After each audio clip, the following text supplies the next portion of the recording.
আমরা যারা লেট ঘুম থেকে উঠতে পছন্দ করি তাদের জন্য কিন্তু আর্লি মর্নিংটা খুব বেশি কষ্টের। তবে ম্যাজিকের মাধ্যমে কিন্তু সেই কষ্টটাকে আমরা ভালোতে পরিণত করতে পারি। যেমন সকালবেলা ঘুম থেকে উঠে আপনার কোন কাজটা করতে বেশি ভালো লাগে সেই কাজটাই করবেন, দেখবেন আপনার মুডটা কিন্তু ঠিক হয়ে যাবে। তো আমি কিন্তু সবসময় সকালবেলা ঘুম থেকে উঠে আমার বেলকনিতে চলে আসি ফুলকে উপভোগ করতে। কারণ সকালবেলা উঠে বেলকনিতে যখন নানান ধরনের ফুল দেখি আমার মনটা কিন্তু এমনিতেই ভরে যায়। তখন বোরিং ফিলটাও কিন্তু অটোমেটিক গায়েব হয়ে যায়। আসসালামু আলাইকুম, আমি শামসুন নাহার লালবাগ পুরান ঢাকা থেকে বলছি। লাইফ উইথ নাহার চ্যানেলের নতুন আরেকটি ব্লগ ভিডিও দেখার জন্য আপনাদের সবাইকে ওয়েলকাম করছি। আমার বেলকনির সাদা স্নিগ্ধ কিছু ফুলের শুভেচ্ছা জানিয়ে শুরু করছি আমার আজকের ব্লগ। সকালবেলা ঘুম থেকে উঠে নিজে একটু ফ্রেশ হয়েছি, তারপর চলে এসেছি বেলকনিতে। তো আমার কাছে কিন্তু অনেক ধরনের পর্তুলিকা ফুলের কালেকশন আছে, তবে বেলকনিতে রোদ না থাকার কারণে আমি কিন্তু সেগুলোকে ছাদে রেখে আসি। আর এক এক সময় এক একটা টপকে চেঞ্জ করে আমি বেলকনিতে রাখি, যখন যে ফুলটা ফোটে আমি কিন্তু সেটাকে উপভোগ করি। তারপরে কিন্তু শায়ান বাবাকে রেডি করে মাদ্রাসায় পাঠিয়ে দিয়েছি, আর তারপর আজকে কিছুক্ষণ রেস্ট নিয়েছি। যেহেতু আজকে মঙ্গলবার, আজকে কিন্তু শায়ানের বাবা দোকানে যাচ্ছে না, যার জন্য আমার হাতে কিন্তু একটু এক্সট্রা টাইম থাকবে। আর সামিনের স্কুল তো 11:30টায়, তেমন একটা বেশি তাড়া নেই। তো কিছুক্ষণ রেস্ট নিয়ে কিন্তু এখন প্রায় 9টা বেজে গিয়েছে ঘুম থেকে উঠতে উঠতে। তো উঠে প্রথমে হচ্ছে আমাদের দুইজনের জন্য 2টা ডিম সিদ্ধ করতে দিয়ে দিয়েছি আর 2 কাপ চা বসিয়েছি।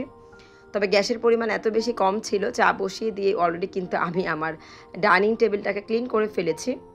গতকালকে শায়ানের বাবা প্রায় 12টা বাজে বাসায় এসেছে। তো এসে ফ্রেশ হয়ে খাওয়া দাওয়া করতে করতে 12:30 বেজে গিয়েছিল, যার জন্য আমার কাছে আর ডাইনিং টেবিলটা এত রাতে ক্লিন করতে একদম ভালো লাগেনি, কারণ আমাকে কিন্তু পরের দিন সকাল 6টা বাজে ঘুম থেকে উঠতে হবে। তো লেট নাইট ঘুম থেকে ঘুম আসলে না, সকালবেলা ঘুম থেকে উঠতে আমার কিন্তু খুব বেশি কষ্ট হয়ে যায়। তারপরেও শায়ানের মাদ্রাসা কোনোভাবে মিস দেওয়া যাবে না, তাই আমি কিন্তু কষ্ট করে হলেও করে নেই। আর আজকে কিন্তু আমাদের নাস্তাটা খুব বেশি হালকা পাতলা ছিল। এখানে ছিল কলা, সেদ্ধ ডিম, বাকরখানি ছিল, বিস্কিট ছিল আর চা। এগুলো দিয়ে আমরা কিন্তু আজকে হালকা পাতলা নাস্তা করে নিয়েছি। আর যেদিন শায়ানের বাবা বাসায় থাকে সেদিন কিন্তু নাস্তা করতে আমাদের অনেক সময় লেগে যায়, কারণ টেবিলে বসে আমরা সবাই একটু গল্পগুজব করতে করতে তারপর দেখা যায় নাস্তার পর্বটা সারি। তো নাস্তার পর্ব শেষ করে আমি কিন্তু ঝটপট আবার টেবিলটাকে ক্লিন করে নিয়েছি, আর এর মধ্যে কিন্তু শায়ান মাদ্রাসা থেকে চলে এসেছে। আর আমিও কিন্তু চলে গিয়েছিলাম সামিনের স্কুলে টিচার একটু আমাকে ডাক দিয়েছিল সামিনের ব্যাপারে কিছু কথা বলার জন্য, যেহেতু সামনে এক্সাম চলে এসেছে, ওর পরীক্ষা প্রিপারেশন কেমন, পড়াশোনা কেমন করছে সেই ব্যাপারে কথা বলার জন্য আমাকে ডাক দিয়েছিল। তো আমি যখন স্কুলে চলে গিয়েছি সেদিকে কিন্তু শায়ানের বাবা শায়ানকে আবার মাদ্রাসা থেকে এনে দিয়ে বাজারে চলে গিয়েছে। তো আমি বাসায় ফিরে প্রথমে কিন্তু শায়ানকে একটু হালকা পাতলা নাস্তা করিয়ে দিয়েছিলাম, তারপরে কিন্তু আমি অফ ক্যামেরায় ঘরের অনেক কাজকর্ম করে নিচ্ছিলাম। আর এদিকে যখন সোফা রুমে আবার চলে এসেছি, যে তোমার কিন্তু মাদ্রাসা যাওয়ার টাইম হয়ে যাচ্ছে, তোকে হচ্ছে শাওয়ার করাবো, শাওয়ার করিয়ে খাওয়া দাওয়া করি আমি রেডি করে পাঠিয়ে দিব। তো এসে দেখি ও শুয়ে শুয়ে চিনি খাচ্ছিল, আর পুরো ড্রয়িং রুমটাতে আমার চিনি ফেলে একদম একাকার করে রেখেছে। তো এখন যেগুলোকে আমি গোছাবো তারও কিন্তু আমার হাতে একদমই সময় নেই, কারণ শায়ানকে হচ্ছে এখন আমাকে শাওয়ার করাতে হবে, তারপর হচ্ছে খাওয়া দাওয়া করিয়ে এই যে আমি রেডি করে দিয়েছি। এখন শায়ান হচ্ছে ওর বাবার সাথে মাদ্রাসায় চলে যাচ্ছে। বাচ্চাটা আমার মাশাআল্লাহ দেখতে দেখতে বড় হয়ে যাচ্ছে, আর 3 বেলা মাদ্রাসা করছে, তবে একবারও কিন্তু সে বলে না আম্মু আমি আজকে মাদ্রাসায় যাব না, আমার ইচ্ছে করছে না। তো সবাই আমার শায়ান বাবার জন্য একটু দোয়া করবেন, যাতে বাচ্চাটাকে পড়াশোনায় মনোযোগী রাখতে পারি। আর আল্লাহ পাক যে ইচ্ছা পোষণ করে, যেই মনোবাসনা করে আমি ওকে মাদ্রাসায় দিয়েছি, আল্লাহ পাক যেন আমার সেই ইচ্ছেটা পূরণ করে। আর এদিকে ওকে বিদায় করে কিন্তু ড্রয়িং রুমটা গোছাতে চলে এসেছি, কারণ এই রুমটা যে পর্যন্ত না গুছাবো আমার মাথার মধ্যে কিন্তু বড় একটা বোঝা কাজ করবে। তো যেহেতু এগুলো পরিষ্কার করবো, আমি চিন্তা করলাম হাতে একটু টাইম ছিল, আজকে যেহেতু গ্যাস এখনও আসেনি, রান্না বান্নায় তেমন একটা তাড়া নেই। তো এই ফাঁকে আমি করলাম কি, আজকে ড্রয়িং রুমটাকে একটু ডিপ ক্লিন করে নিচ্ছি। এই যে গ্লাসটা দেখছেন, এটা সরিয়ে সরিয়ে মুছতে কিন্তু আমার বেশ কষ্ট হচ্ছিল, কিন্তু তারপরেও কিছু করার নেই, অনেক ধুলা পড়ে গিয়েছে, যার জন্য কিন্তু আমি এটাকেও আজকে ক্লিন করে নিলাম। ভিডিওর এই পর্যন্ত যারা আমার সাথেই আছেন প্লিজ একটা লাইক দিয়ে ভিডিওটা কন্টিনিউ করবেন। আমার আজকের ভিডিও আপনাদের কাছে যদি একটু হলেও ভালো লেগে যায়, আমার লাইফস্টাইল আপনাদের কাছে ভালো লাগে, চাইলে আমার চ্যানেলটিকে সাবস্ক্রাইব করে আমার পাশে থেকে যেতে পারেন। চ্যানেলটিকে সাবস্ক্রাইব করে পাশে থাকা বেল আইকনের অল অপশনটি প্রেস করতে একদমই ভুলবেন না। এটা হচ্ছে নোটিফিকেশন অপশন, এতে করে আমি যখনই কোনো ভিডিও আপলোড করব আপনার কাছে কিন্তু নোটিফিকেশন চলে যাবে। আপনি আপনার সময় এবং সুযোগ অনুযায়ী কিন্তু আমার ভিডিওটা দেখে নিতে পারবেন। আর এই তো আমি কিন্তু এখন ট্রি টেবিলটাকে সরিয়ে নিয়েছি শায়ানের বাবার সহযোগিতায়, তারপরে হচ্ছে কার্পেটটাকে একটু ঝাড়ুর মাধ্যমে ঝেড়ে দিয়ে তারপর আমি কিন্তু সবগুলো সোফাকে এখন খুব ভালো করে পরিষ্কার করে একদম শুকনা কাপড় দিয়ে মুছে নিচ্ছি। যাতে শাহনাজ আসার আগে আগে আমার এই কাজগুলো হয়ে যায়। ও এসে দেখা যায় খুব সুন্দর করে আবার ঝাড়ু মোছার কাজটা করে দিয়ে গেলে আমার জন্য কিন্তু আরও সহজ হয়ে যাবে। তো ড্রয়িং রুমটা ক্লিন করতে করতে আমার হেল্পিং হ্যান্ড কিন্তু চলে এসেছিল, আর আমি কিন্তু এর মধ্যে কিচেনে চলে গিয়েছিলাম। আজকে কী কী রান্না হবে সেই রান্নার আয়োজনগুলো একটু করে নিব, যাতে গ্যাস আসলে খুব দ্রুত আমার কাজগুলো হয়ে যাবে। তো এর মধ্যে কিন্তু ওর ঘরের কাজগুলো আজকে হয়ে গিয়েছে। আজকে যেহেতু মঙ্গলবার, আমি কিন্তু কাপড় চোপড় আজকে ওকে দিয়ে ধোয়াইনি, কারণ সেদিন শাহানের বাবা বাসায় থাকে, একটু বেশি ঝামেলা থাকে। সেদিন কাপড়ের কাজগুলো দিলে আমার জন্য একটু একটু কষ্ট হয়ে যায়। তো যাই হোক, তারপরে কিন্তু ও কাজ করে চলে গিয়েছে। আমি কিন্তু সুন্দর মতো ড্রয়িং রুমটাকে আবার সুন্দর করে সাজিয়ে নিলাম। সাজিয়ে নিয়ে আপনাদের সাথে একটু শেয়ার করলাম, আর তারপর চলে এসেছি কিচেনে। তো এখানে কিন্তু আজকে চিংড়ি মাছ ভুনা করব, যার জন্য চিংড়ি মাছটা কিন্তু প্রথমে আমি তেলে একটু ভালো করে ভেজে নিচ্ছি। চিংড়ি মাছগুলো ভাজা হয়ে গেছে। এখন হচ্ছে আমি কিছুটা পরিমাণ পেঁয়াজ কুচি দিয়ে দিচ্ছি, আর দিয়ে দিচ্ছি কিছুটা লবণ। যখন চিংড়ি মাছ ভাজে তখনই কিন্তু লবণটা আসলে অ্যাড করতে হয়, তবে আমি কিন্তু ভুলে গিয়েছিলাম, যার জন্য কিন্তু পরে লবণটা অ্যাড করে দিলাম। আর এদিকে চলে এসেছি আমার খুব পছন্দের একটা ভর্তা আজকে আপনাদের সাথে শেয়ার করতে। আমি কিন্তু প্রায় ভিডিওতেই এই ভর্তাটা শেয়ার করি, তবে আজকেও আবার করছি, যার জন্য আপনাদের সাথে শেয়ার করছি। আর দেখেন কত সহজেই কিন্তু আমি আমার কাজগুলো দাঁড়িয়ে দাঁড়িয়ে করে নিচ্ছি।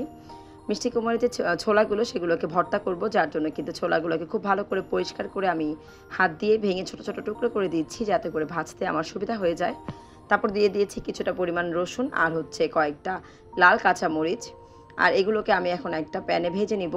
আমি যখন আজকে প্যানটাতে কাজ করছিলাম, তখন আমার কিন্তু স্মাইল উইথ সুরভি চ্যানেলের প্রিয় সুরভি আপুর কথা খুব মনে পড়ছিল।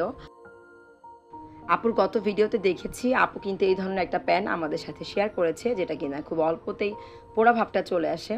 তো আমার এই প্যানটাও কিন্তু সেই একই ধরনের। এটাকে সুন্দর করে যতই আমি ঘষে মেজে ক্লিন করি, এটা না অল্পতেই পোড়া ভাব চলে আসে। আর প্রতিদিন বা একটু ডিম ভাজি করতে গেলেও অনেকটা পুড়ে যায়। তখন দেখা যায় প্রতি সময় আমার এটার পক্ষে ঘষে এটাকে ক্লিন করা খুব কষ্ট হয়ে যায়। যেহেতু আমি একজন হার্নিয়া পেশেন্ট, তো এইভাবে জোর দিয়ে এরকম কাজ করতে গেলে আমি কিন্তু আমার হার্নিয়াতে একটু পেন ফিল করি, যার জন্য আমি কিন্তু এটাকে মাঝে মাঝে এরকম ক্লিন না করে রেখে দিই। তারপরে কিছুদিন যখন দেখি যে একটু বেশি পরিমাণ পোড়া ভাবটা চলে এসেছে, তখন আমার যে হেল্পিং হ্যান্ড শাহানাজ, ওকে দিয়ে আমি একটু ভালো করে ক্লিন করিয়ে নেই। আর এদিকে আপনাদের সাথে গল্প করতে করতে আমার চিংড়ি মাছটা কিন্তু প্রায় রান্না হয়ে গিয়েছে। যখন এটাকে আমি ভেজে নিয়েছি পেঁয়াজ দিয়ে, তারপরে হচ্ছে কিছুটা পরিমাণ টমেটো পিউরি দিয়ে দিয়েছিলাম। তারপর আবার কিছুক্ষণ ভেজে আমি সামান্য পরিমাণ পানি দিয়েছি। তারপর দিয়েছি হলুদের গুঁড়া, মরিচের গুঁড়া। তারপরে কিন্তু আবার একটু ভালো করে কষিয়ে নিয়ে এর মধ্যে আমি কিন্তু আবার ঝোলের জন্য পানি দিয়ে দিয়েছি, আর দিয়ে দিয়েছি 2টা কাঁচামরিচ। আর এদিকে আমার ভর্তার যে ছোলাগুলো ছিল সেগুলো কিন্তু মোটামুটি ভাজা হয়ে গিয়েছে। তো আর 2-3 মিনিট একটু পোড়া পোড়া করে একটু ভেজে নিব, তারপরে কিন্তু এটাকে বাটার প্রসেসিংয়ে চলে যাব। এই ভর্তাটা কিন্তু আমি খুব পছন্দ করি, আর আমার কাছে এই ভর্তাটা যে কী পরিমাণ ভালো লাগে, যেদিন আমি এই ভর্তাটা বানাই সেদিন আমার মনে হয় শুধু এই ভর্তাটা দিয়ে আমি 2 প্লেট ভাত খেয়ে ফেলি। আর কি রান্না করেছি সেদিকে আর তাকাতে ইচ্ছে করে না। তবে সেটা তো কোনোভাবেই সম্ভব না। শুধু একরকম ভর্তা দিয়ে যদি খাওয়া দাওয়া করে উঠে যাই, তখন দেখবেন আমাদের শরীরে কিন্তু পুষ্টির ঘাটতি থেকে যাবে। তো ভর্তাটা যখন অর্ধেক বাটা হয়ে গিয়েছে, তখন আমার মনে পড়েছে বাসায় তো ধনিয়া পাতা আছে, কেননা আমি এর মধ্যে কিছুটা পরিমাণ ধনিয়া পাতা অ্যাড করি। ধনিয়া পাতা অ্যাড করলে ভর্তার স্বাদটা কিন্তু আরও বেশি বেড়ে যাবে, যার জন্য আমি কিন্তু এখানে কিছুটা পরিমাণ ধনিয়া পাতা অ্যাড করলাম। আর এদিকে আমার চিংড়ি মাছটা কিন্তু হয়ে গিয়েছে। এর মধ্যে আমি কিছুটা পরিমাণ জিরা পাউডার দিয়ে দিয়েছি, আর হচ্ছে কিছুটা পরিমাণ ধনেপাতা দিয়ে দিলাম। তো এখন কিছুক্ষণ নেড়েচেড়ে আমি কিন্তু নামিয়ে নিয়েছি। সেম কড়াইতে আমি কিন্তু আবার কিছুটা পরিমাণ পেঁয়াজ কুচি দিয়ে দিয়েছি, আর কিছুটা পরিমাণ তেল। তারপর এটাকে খুব ভালো করে এখন ভেজে নিব। পেঁয়াজের কালারটা যখন একটু ব্রাউন হয়ে যাবে, এর মধ্যে কিন্তু আমি কেটে রাখা যে মিষ্টি কুমড়োগুলো আছে ভাজি করার জন্য, সেগুলোকে দিয়ে দিব। তারপর এর মধ্যে দিয়ে দিচ্ছি কিছুটা পরিমাণ লবণ, আর দিয়ে দিচ্ছি কিছুটা পরিমাণ হলুদের গুঁড়া। তো এখন ভালো করে নেড়ে চেড়ে আমি কিন্তু ঢাকনা দিয়ে ঢেকে দিব, যাতে মিষ্টি কুমড়োগুলো খুব তাড়াতাড়ি সেদ্ধ হয়ে যায়। আর এই তো এই 10-12 মিনিটের কাজগুলো দেখাতে দেখাতে আমার কিন্তু প্রায় অর্ধেক 3টা চলে গিয়েছে। আমি কিন্তু রান্নাবান্না শেষ করেছি। এখন সবগুলো খাবারকে টেবিলে একটু পরিবেশন করছি। তো খাবারগুলো যখন টেবিলে পরিবেশন করছিলাম, ঠিক সেই মুহূর্তে দেখলাম আমার বড় ছেলে সামিন কিন্তু স্কুল থেকে চলে এসেছে। তার মানে কিন্তু 4টা বেজে গিয়েছে। কিন্তু সামিন কিন্তু এখন খাওয়া দাওয়া করবে না। এখন হচ্ছে সামিনের বাবা আর আমি খাওয়া দাওয়া করে নিচ্ছি। সামিন ওর ভাইয়াকে মাদ্রাসা থেকে এনে 2 ভাই একসাথে খাওয়া দাওয়া করবে। খুবই মজাদার মিষ্টি কুমড়ের ছোলা ভর্তা, মিষ্টি কুমড় ভাজি, চিংড়ি মাছ ভুনা আর হচ্ছে ডাল। এগুলো দিয়ে সাহেবা আর আমি এখন কিন্তু দুপুরে খাওয়া দাওয়াটা খুব ভালো এনজয় করব। আর এই খাওয়া দাওয়া এনজয় করার পাশাপাশি আপনাদের কাছ থেকেও কিন্তু এখানেই বিদায় নিয়ে নিচ্ছি। দেখা হবে পরবর্তী আরেকটি ভ্লগ ভিডিওতে। সেই পর্যন্ত সবাই সুস্থ থাকেন, ভালো থাকেন। আমাদের জন্য দোয়া করতে একদমই ভুলবেন না। আপনাদের জন্য রইল অনেক অনেক দোয়া ও ভালোবাসা। আল্লাহ হাফেজ। আসসালামু আলাইকুম।